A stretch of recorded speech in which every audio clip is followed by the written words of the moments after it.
Hello friends, welcome to Radiant Sciences. Today I am going to start our new topic that is a glycolysis. आज हम हमारा जो नया topic है glycolysis start करने जा रहे हैं. हम आज इसका इंट्रोडक्टरी पार्ट डिस्कस करेंगे. चलिए इसका डिस्कस करते हैं. Glycolysis Embden Meyerhof Parnas pathway भी कहा जाता है. ग्लाइकोलाइसिस एक ऑक्सीडेटिव प्रोसेस है. ग्लाइको का मतलब होता है बेटा ग्लूकोज एंड लाइसिस का मतलब होता है स्प्लिटिंग. ग्लूकोज जो होता है वो कार्बोहाइड्रेट, हम कार्बोहाइड्रेट बोलते हैं. कार्बोहाइड्रेट जो है वो तीन चीज से मिलकर बना होता है, carbon, hydrogen and oxygen. That is a formula, इसीलिए हम इसका लिखते हैं C6H12O6. Clear? Carbon, hydrogen and oxygen. Clear हुआ? यहाँ पर क्योंकि ऑक्सीडेटिव प्रोसेस है इसीलिए 1 मोल ऑफ ग्लूकोज जो है वो पार्शियली जब ऑक्सीडाइज हो जाता है तो यहाँ पर 2 मोल हमें क्या मिलते हैं, पायरुवेट मिलते हैं.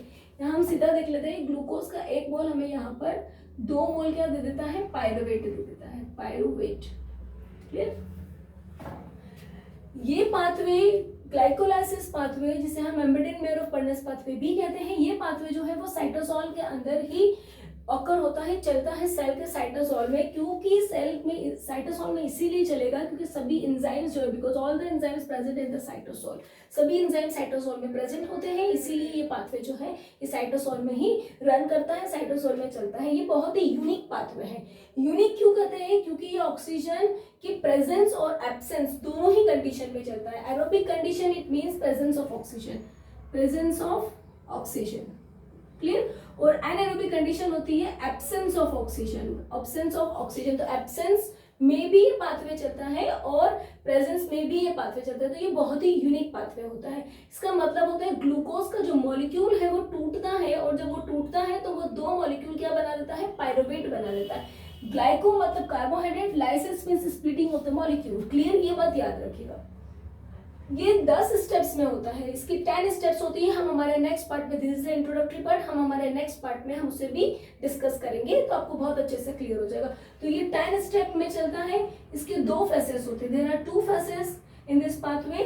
First one is a preparatory phase and another one is a pay off phase. Preparative phase को हम एनर्जी इन्वेस्टमेंट फेज भी कहते हैं. फर्स्ट 5 स्टेप्स जो चलती है हम उसे एनर्जी इन्वेस्टमेंट कहते हैं. क्यों प्रिपरेटिव? क्योंकि वहां हमें एनर्जी देनी पड़ती है in the form of ATP and NADPH. Clear? तो हम एटीपी के फॉर्म में हम क्या दे देते हैं, यहाँ पर एनर्जी देते हैं. और पे ऑफ जो फेस होता है वो सेकेंड 5 अनदर 5 स्टेप का जो फेस होता है उसे हम बोलते हैं पे ऑफ फेस. उस फेस में हमें क्या मिलती है, एनर्जी देता है पाथवे. पहले एनर्जी ले लेता है तो हम उसे बोलते हैं एनर्जी इन्वेस्टमेंट. जब एनर्जी हमें देता है तो हम बोलते हैं एनर्जी जनरेटिव फेस. इस तरीके से 2 फेस होते हैं, प्रिपरेटिव फेस और पे ऑफ फेस. ये थोड़ा सा आपको याद करना पड़ेगा. ये पाथवे जो है ग्लाइकोलाइसिस पाथवे है, ये किसी कुछ certain trypanosomes carry out the first 7 step reaction in glycolysis in glycosomes. तो ट्राइपेनोसोमा जो ऑर्गेनिजम्स होते हैं जिसे हम पैरासिटिक प्रोटोजोआ कहते हैं, उनमें ये कहाँ चलता है, तो ग्लाइकोसोम में चलता है. ग्लाइकोसोम भी एक ऑर्गेनली है. ये सिंगल मेम्ब्रेन बाउंड एक स्पेशलाइज्ड ऑर्गेनली है. क्लियर? ये सभी यूकेरियोट सेल में और कुछ कुछ ट्राइपोसोम्स में भी ये पाए जाते हैं.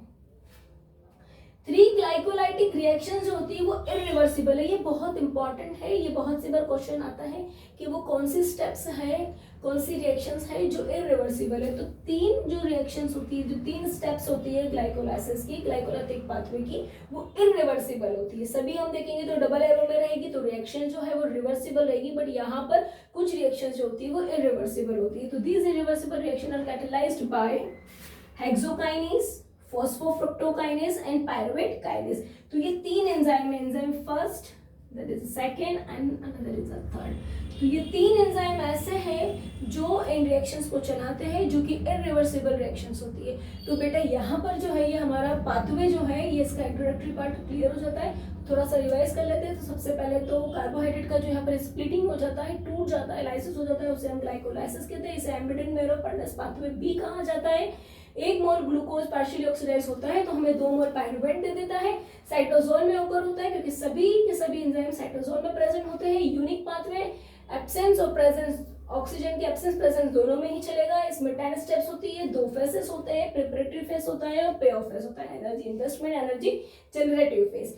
पैरासाइटिक प्रोटोजोआ जिसे हम ट्राइपेनोसोमा कहते हैं उनमें और कुछ प्रोकैरियोट में पहली जो 7 स्टेप्स होती है ग्लाइकोलाइसिस की कहाँ चलती है, ग्लाइकोसोम में चलती है। 3 ग्लाइकोलाइटिक रिएक्शन जो होती है वो इरिवर्सिबल होती है, जिसे हेक्सोकाइनेज, फॉस्फोफ्रक्टोकाइनेज और पायरुवेट काइनेज जो है वो एंजाइम्स जो है उन्हें क्या करते हैं, रन करवाते हैं, कैटालाइज करते हैं। Clear?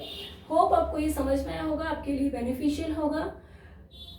If it is useful, please like and subscribe my channel. Thank you.